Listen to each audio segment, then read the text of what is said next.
বিশ্বনবীর কিন্তু টাকা পয়সা ছিল না জানেন, ছাগল চড়াতো।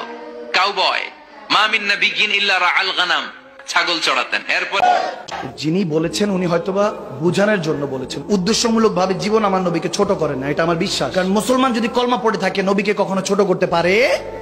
এটা নিয়ে এত মাতামাতি, এত সমালোচনা আলোচনা। সুন্নি যদি দাবি করতে হয় এমন সুন্নি হওয়া উচিত, কিন্তু নামধারী সুন্নি না, কামেও সুন্নি হওয়া উচিত। অর্থাৎ মিজানুর রহমান আজহারীর যে বিষয়টা, রাখালের বিষয়টা, আল্লাহ রাসূল সাল্লাল্লাহু আলাইহি সাল্লামকে রাখাল বলেছে, এই বিষয়টা নিয়ে কিন্তু অনেক ভণ্ড সুন্নি, অনেক নামধারী সুন্নি, কামে সুন্নি না, তারা কিন্তু অনেক বিতর্ক সৃষ্টি করেছে। কিন্তু সে সুন্নি দাবিদার, তাকে আমার অত্যন্ত ভালো লাগে, তার বয়ানও অনেক ভালো লাগে। কিন্তু তার যে কথাগুলো, সে বুঝের মাধ্যমে যে কথাগুলো বলেছে, সত্যি অন্তরটা জুড়িয়ে গিয়েছে। সুন্নি হলে এমন হওয়া উচিত। যাই হোক দর্শক, এই সুন্নি বক্তার কথাগুলো শুনবেন, আজহারীকে নিয়ে সে কেমন মন্তব্য করেছে, আপনার হৃদয়টা জুড়িয়ে যাবে। তো চলুন আগে শুনি, তারপর বাকি কথা বলবো ইনশাল্লাহ। বিশ্বনবীর কিন্তু টাকা পয়সা ছিল না জানেন, ছাগল চড়াতো। কাউবয় মা মিন নাবিয়্যিন ইল্লা রাআল গানাম, ছাগল চড়াতেন। যিনি বলেছেন উনি হয়তোবা বুঝানোর জন্য বলেছেন, উদ্দেশ্যমূলক ভাবে জীবন আমার নবীকে ছোট করেন না, এটা আমার বিশ্বাস। কারণ মুসলমান যদি কলমা পড়ে থাকে নবীকে কখনো ছোট করতে পারে? এটা নিয়ে এত মাতামাতি, এত সমালোচনা আলোচনা কেন?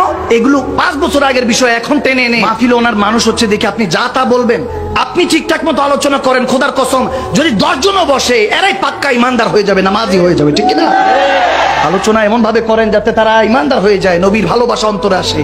ইত্তাকিল্লাহ ফাত্তাকুল্লাহ মাস্তাতাতুম, রু দিয়ে আল্লাহকে জিসম দিয়ে ভয় করে, এভাবে আলোচনা করেন। বুঝি না, আমার মাথায় ঢুকে না যে আলোচনাগুলি কেমন জানি হয়ে গিয়েছে। এখন সব আলোচনা না, সব হল সমালোচনা। বিষয়টা নিয়ে অনেক আলোচনা হচ্ছে, সমালোচনা হচ্ছে। ঘেটে দেখলাম 5 বছর আগের কথা। আমি কাউকে ছোট করছি না, কখনো ছোট করার উদ্দেশ্য নাই। আমার চিন্তা হলো সব মুসলমান আমার নবীর উম্মত। আমার নবী যদি কবুল করে, আল্লাহ যদি ক্ষমা করে, আমি আপনি বলার কে? আওয়াজ দেন। সমালোচনা ঝড় নয়, আলোচনা করে সবকিছু সমাধান করতে হয়, ঠিক না?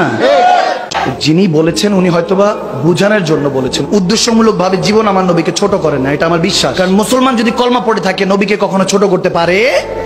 এটা নিয়ে এত মাতামাতি, এত সমালোচনা আলোচনা কেন?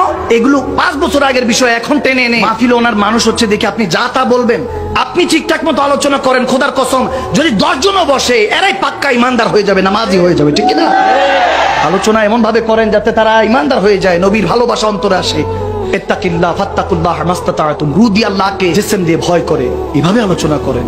বুঝি না, আমার মাথায় ঢুকে না যে আলোচনাগুলি কেমন জানি হয়ে গিয়েছে। এখন সব আলোচনা না, সব হল সমালোচনা। যাই হোক দর্শক মণ্ডলী, এই সুন্নি বক্তার কথাগুলো শুনতে পারলেন, আপনার কাছে কেমন মনে হলো, ভালো লাগছে কিনা অবশ্যই কমেন্ট করে জানাবেন। ভিডিওটা ভালো লাগলে লাইক এবং শেয়ার করার অনুরোধ করছি।